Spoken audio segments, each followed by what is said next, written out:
जय श्री कृष्णा एवरीवन। आज हम जानते हैं गुरु ग्रह जब प्रथम भाव में कुंभ लगन में होंगे तो उनका क्या फल होगा। देखिए, हम सबसे पहले गुरु ग्रह के बारे में जानेंगे कि ये किनके कारक होते हैं, हम इनसे रिलेट करके देखते हैं। फिर बात करेंगे फर्स्ट हाउस की लग्न की लग्न से हम क्या देखते हैं। उसके बाद हम प्रथम भाव में कुंभ लगन में गुरु का क्या फल होता है ये समझेंगे। अगर आपको यही जानना है कि गुरु का क्या फल होता है प्रथम भाव में, तो आप इस वीडियो को डायरेक्ट स्किप कर सकते हैं 4 मिनट पे। गुरु ग्रह के बारे में जाने तो बृहस्पति ग्रह जिन्हें हम कहते हैं, ये देवगुरु हैं और ग्रहों में इनकी श्रेणी देवगुरु की दी है क्योंकि जिस प्रकार सूर्य को पद मिला है राजा का, चंद्रमा को रानी का, मंगल को सेनापति का, बुध को राजकुमार का एक्चुअली सिंबलाइज किया गया है वैदिक एस्ट्रोलॉजी में इस तरह से एक बेटर अंडरस्टैंडिंग के लिए। और बात करें हम तो इनकी प्रकृति होती है कफ, जिस प्रकार की तीन तरह की प्रकृति होती है, वात पित्त और कफ। तो इनकी कफ प्रकृति होती है, पित्त वर्ण के येलो कलर के प्लैनेट हैं और आकाश तत्व है और सद्गुणों से युक्त होते हैं गुरु प्रधान लोग भी। और इस तरह से प्योरिटी सिंप्लिसिटी देखी जाती है, एक सात्विकता देखी जाती है गुरु प्रधान लोगों में। रजस तमस के गुण भी होते हैं, ऐसा नहीं है कि नहीं होंगे, लेकिन अहंकार और क्रोध कई बार होता है, बट सात्विकता ज़्यादा देखी जाती है। और वो फिर डिपेंड करता है लग्न और दूसरे नक्षत्रों पे और इस तरह से। बात करें तो देवगुरु बृहस्पति की जो राशि है वो होती है धनु और मीन, 2 राशियाँ होती है। और उच्च राशि इनकी कर्क होती है, कर्क राशि में जाकर के उच्च के हो जाते हैं। और मकर राशि इनकी नीच राशि होती है, मूल त्रिकोण राशि धनु होती है। न्यूमरोलॉजी की बात करें तो अंक ज्योतिष है, उसमें नंबर 3 जो है वो ग्रह का अंक माना जाता है। गुरु ग्रह से हम क्या देखते हैं, हम व्यक्ति के संस्कार देखते हैं, मॉरल वैल्यूज़ देखते हैं, ज्ञान देखते हैं, धर्म देखते हैं, संतान के कारक माने जाते हैं, कर्म के कारक माने जाते हैं।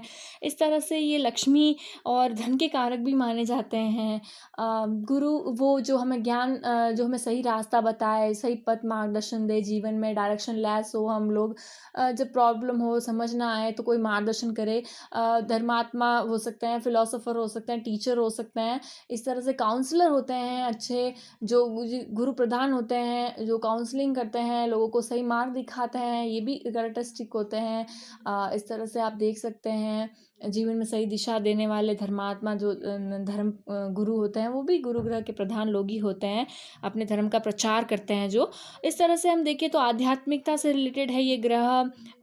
पारलौकिक चीज़ें देखी जाती है, वहीं पे विवेक, पेशेंस, धैर्य, बुद्धि, ज्ञान और स्वस्थ का भी विचार गुरु ग्रह को देखकर किया जाता है। और बात करें तो सिद्धांत जो होते हैं, संस्कार जो होते हैं, मॉरल वैल्यूज़, जो प्रिंसिपल्स होते हैं जीवन में कि जिनको छोड़ कर के लोग नहीं चलते हैं, काफ़ी लोग होते हैं अपने सिद्धांत पर अड़िग रहते हैं, तो इस तरह से गुरु ग्रह का विचार इन सब से किया जाता है।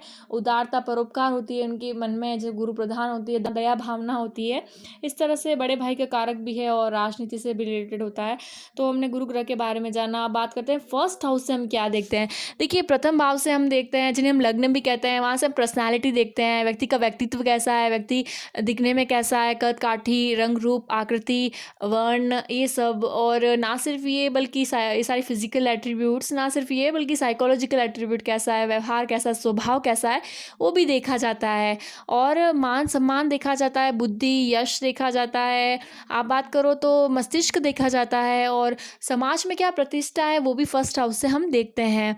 अब बात करते हैं कुंभ लगन में प्रथम भाव में गुरु का क्या फल होगा। देखिए, कुंभ लगन जो है वो एक स्थिर लगन है। जिस प्रकार स्थिर लगन में गुरु बैठे हैं, गुरु ग्रह, तो इस तरह से ये शुभ परिणाम ही देते हैं। लग्न में बैठे हैं कुंभ राशि में, तो ये व्यक्ति को, जातक या जातिका को गंभीर विचारक बनाते हैं। वो बहुत ही ज़्यादा डीप में विचार करते हैं। नॉलेजेबल तो होते ही हैं, गुरु लग्न में नॉलेज देता है, ज्ञान देता है, विद्वान बनाता है। ये नॉलेज सीकर होते हैं, हमेशा नॉलेज की तलाश में रहते हैं, ज्ञान देते हैं, बांटते रहते हैं और ज्ञान लेते रहते हैं। ऐसा होता है गुरु का प्लेसमेंट यहाँ पर। ये एक्सप्लोरर होते हैं, प्रगतिशील विचार होता है इनका। और इस तरह से ये इनके बहुत ज़्यादा फेमस होते हैं, प्रख्यात होते हैं, क्योंकि विद्वान ज्ञानी हमेशा क्या फेमस होता है, नॉलेजेबल पर्सन हमेशा फेमस होता है, चाहे वो दिखने में कैसा भी हो। ज्ञान की बहुत महत्वता होती है, तो इस तरह से बहुत ही अच्छा प्लेसमेंट है यहाँ पर। पंचमी दृष्टि से अपने पंचम भाव को देख रहे हैं यहाँ पे गुरु ग्रह, जहाँ पे 3 लिखा हुआ है। मिथुन राशि आ रही है, बहुत ही शुभ। संतान से, विद्या बुद्धि से लाभ मिलता है।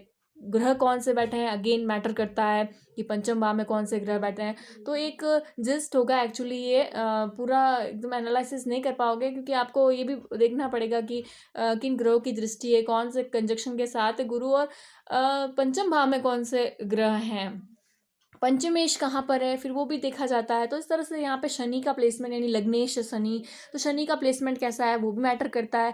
तो कई चीज़ों से मिलकर एक ओवरऑल रिजल्ट निकलता है, पर ओवरऑल फिर भी यहाँ पे गुरु पंचमी दृष्टि से पंचम भाव को देखने से शुभता देते हैं संतान, विद्या, बुद्धि, बल इसमें। और बात करें सप्तमी दृष्टि की, तो मित्र राशि है सूर्य, सूर्य की घर में दृष्टि डाल रहे हैं, बहुत ही शुभ है। अगेन मैटर करता है ग्रह कौन से बैठे हैं। अब अच्छा परिणाम आएगा, उनकी जो लाइफ होती है मैरिड लाइफ, और जो ये सामंजस्य, जो पार्टनरशिप से बिजनेस करता है उनमें भी अगर अच्छा प्लेसमेंट बुध का हुआ तो ये बिजनेस में भी जाते हैं, लाभ होता है। नवमी दृष्टि की बात करें तो यहाँ पर भाग्य का साथ मिलता रहता है, भाग्य का जो है सपोर्ट, लक का, उससे उन्नति करते रहते हैं। अच्छा ग्रह बैठे हो, गुरु की दृष्टि तो फिर भी प्योर होती है, सात्विकता होती है, तो ठीक है। गुरु पर नेगेटिव ग्रहों की दृष्टि नहीं होनी चाहिए, राहु की दृष्टि गुरु पर नहीं होनी चाहिए, उससे थोड़ा प्रॉब्लमेटिक हो जाएगा, ज़्यादा कुछ प्रॉब्लम नहीं होगा। कंजक्शन साथ में हुआ तो थोड़ा प्रॉब्लमेटिक हो सकता है। धर्म से अडिग रहना चाहिए व्यक्ति को, जातक को, जातिका को, अपने मॉरल वैल्यू संस्कार को से जुड़े रहना चाहिए, और बहुत भाग्यशाली होता है ऐसा जातक। कुंभ राशि में गुरु का प्लेसमेंट। और एक बात और, यहाँ पर इनकी जो 2 राशियां हैं, मीन और धनु, तो इस तरह से अगर देखें तो द्वितीय शुक्र के लग्न में बैठे हैं। मीन राशि के स्वामी होते हैं गुरु, तो द्वितीय शुक्र के लग्न में बैठे हैं। द्वितीय कुटुंब का भाव है, ये भाव है आपके विद्या का, प्राइमरी एजुकेशन का, जो इस तरह से धन का भाव है। और लग्न में धन के कारक गुरु भी माने जाते हैं, शुक्र माने जाते हैं, राहु माने जाते हैं ऐश्वर्य के कारक, बट जिस तरह से गुरु भी माने जाते हैं धन के कारक, तो ये बहुत ही शुभ प्लेसमेंट है। इस तरह से एक धनेश होकर के ये लग्न में बैठे हैं। व्यक्ति को धन कमाने की हमेशा एक रहती है, और उनके पास होता भी धन है, प्रचुर मात्रा में है। बात करें और दूसरे प्लेसमेंट, दूसरे राशि की, तो यहाँ पर 11th हाउस में जो नवम लाइन, जहाँ 9 लिखा हुआ है, वो धनु राशि है, और इस तरह से कह सकते हैं लाभेश होकर के लग्न में बैठे हैं। तो जो लाभ प्राप्त करते रहता है जातक अपने जीवन में। अब हम बात करते हैं कि गुरु ग्रह किन नक्षत्रों में तो क्या फल होगा। अगर ये कुंभ राशि में है तो या तो ये धनिष्ठा नक्षत्र में होंगे, या शतभिषा नक्षत्र में होंगे, या पूर्व भाद्रपद नक्षत्र में होंगे। यदि धनिष्ठा नक्षत्र में है तो ये मंगल के नक्षत्र में गुरु का प्लेसमेंट बहुत ही अच्छा होता है, व्यक्ति को तेज देता है, उसकी पर्सनालिटी में तेज होता है, और इस तरह से धनिष्ठा नक्षत्र एक अच्छा नक्षत्र माना जाता है। तो यहाँ पे जो गुरु का प्लेसमेंट उन्हें एक सही दिशा मिले, अगर मंगल अच्छा बैठा हो कुंडली में कहीं, और तो शुभ फल ही प्रदान होता है। बात करते हैं दूसरे नक्षत्र की, शतभिषा नक्षत्र की। शतभिषा नक्षत्र राहु का नक्षत्र होता है। यहाँ पे इम्पोर्टेंट हो जाता है कि ज्ञान जो है वो बहुत गूढ़ विद्या जानने की तरफ है। वो, जैसे मैंने पहले भी कहा, कुंभ राशि में गंभीर विचारक बनाते हैं, एक्सप्लोरर बनाते हैं, तो यहाँ राहु के नक्षत्र में होने से और भी ज़्यादा ये एक्सप्लोरिज्म रहता है, वो चीज़ों को जानना समझना चाहते हैं। और उसके अलावा ये शुभ होना चाहिए, ये अच्छी चीज़ों को जानने के लिए, या जीवन के रहस्य को जानने के लिए, साइंटिफिक रिसर्चर माइंड है, तो एक सही डायरेक्शन में होना चाहिए। राहु का उपयोग रिसर्चिंग रूप में होना चाहिए। अगर गलत संगति रही तो ये फिर नेगेटिव प्रभाव देता है, ये इस नक्षत्र में राहु का प्लेसमेंट, कि एक अलग से संगति, बुरी संगति, और इस तरह से ज्ञान का दूषित होना, इस तरह से होता है। लेकिन रिसर्चर फील्ड में और गूढ़ विद्या में फिर ये पॉजिटिव फील्ड रेस्पॉन्स आता है।